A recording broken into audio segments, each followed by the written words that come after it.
Howdy. Hey. I have better news. What's that? They're getting us new cards and they're going to be Visa this time. There you go. So that'll be significantly easier.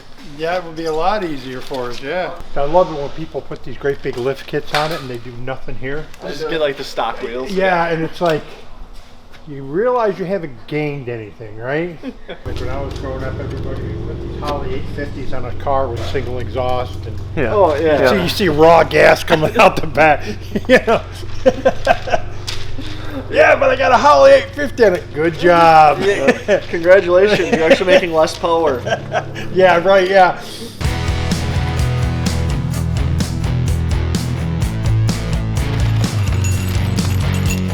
Got him. We'll get them.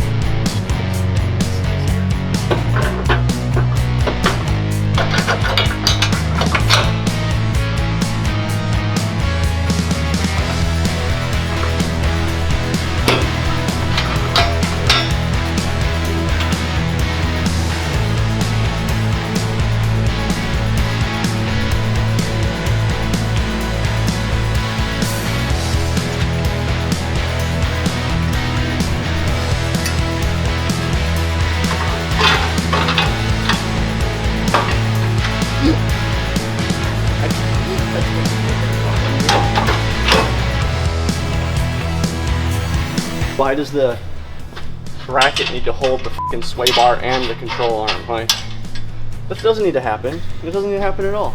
Henry Ford was a prick. Watch History Channel. He was a massive asshole. Did you know that? I'm too much of a Ford guy to let that carry any weight with me. I bet you Jim Bob Chevy was an asshole too, or whoever the fuck started. What the fuck was his name? Louis. Chevy Chase. Louis Chevy Chase. Louis Chevrolet, actually, fun fact, had nothing to do with Chevy at all. GM wanted to create a brand to compete with Ford, and they're like, we need somebody to represent the brand. And Louis Chevrolet was like a big time Indy driver of the time. And he was like, hell yeah, I'll do it. We're going to make sweet ass cars. And GM was like, no, we're actually going after the Model T. We just need a normal ass car. And he was like, that sounds really fucking stupid. And they're like, we'll give you $500 to use your name. And he's like, whatever. And thus Chevrolet. The GM of GM at the time, massive gambler. Oh yeah. More or less a fucking moron. Savvy, not smart, savvy. Okay. If that makes sense. You know, big time gambler. And anyway, he got fired multiple times.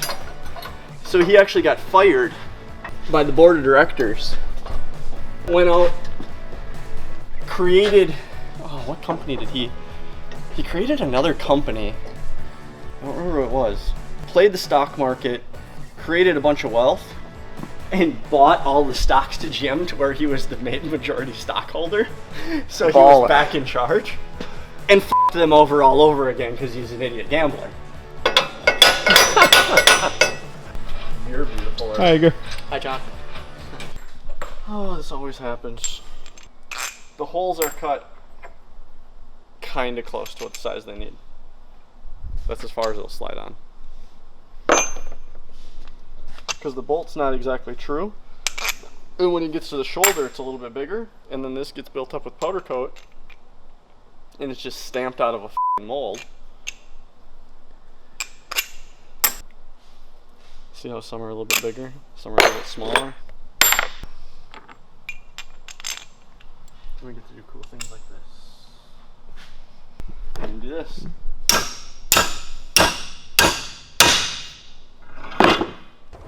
That'll do, donkey. That'll do.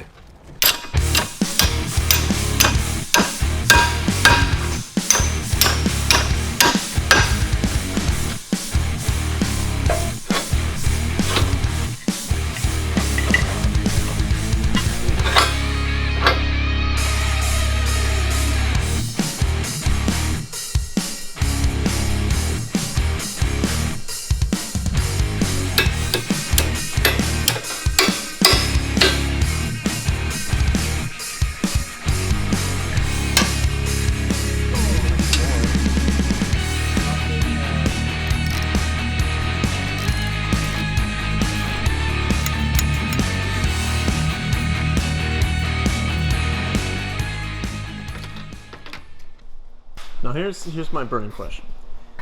So BDS compared to Rough Country or McGoy's or whatever, are you actually paying for a better lift, or are you paying for the front crossbar?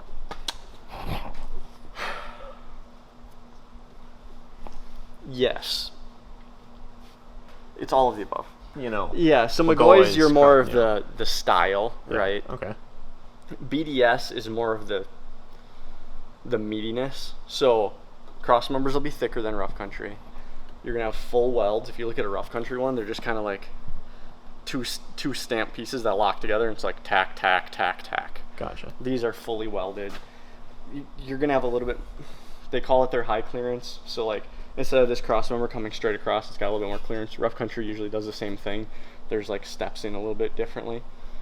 I don't know. They're getting closer to being more similar. I feel like BDS puts in a little bit more technical advantage. Sure. Where Rough Country's like, well, this is all it's needed to lift it, so just do that. Yeah. And BDS is like, but it could be better. Okay. That's kind of the difference. So like Rough Country won't have all these kicker braces. They keep this little tab on this stock cross member, and you have to drill out. That's the hardest part. You have to drill the hole in this cross member to line up with the diff. And usually the template isn't even on. You got to try and like drill that hole. So usually I oversize the hole so you can kind of mount it in there. But I don't know. It's just little shit like that. It's nothing crazy. Which usually is the big difference, is the little shit. Yeah. Interesting. I don't know. It's at the end of the day, do they both go down the highway the same? Yes.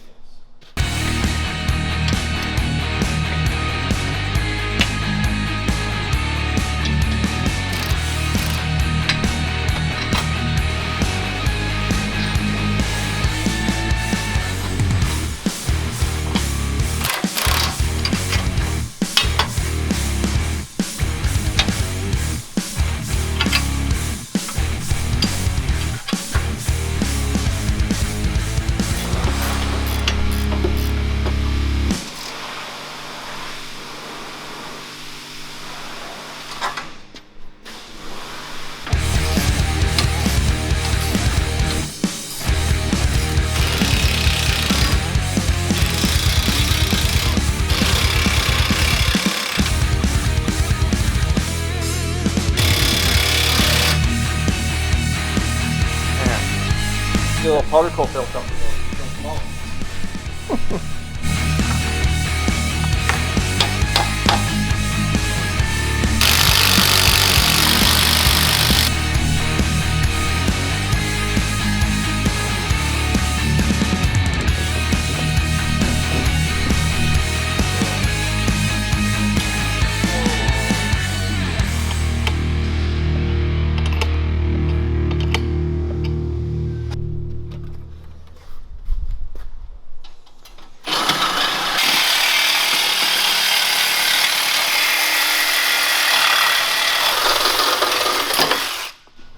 Jesus.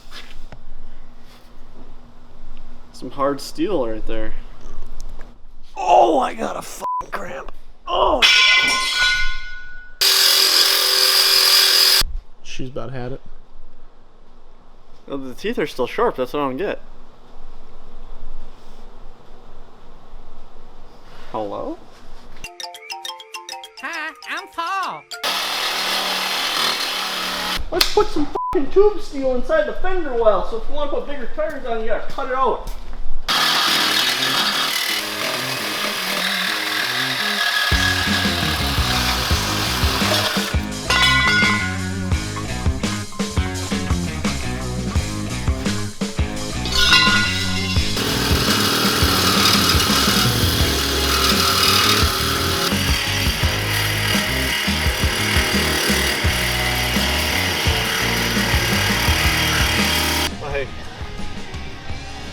Teeth are gone.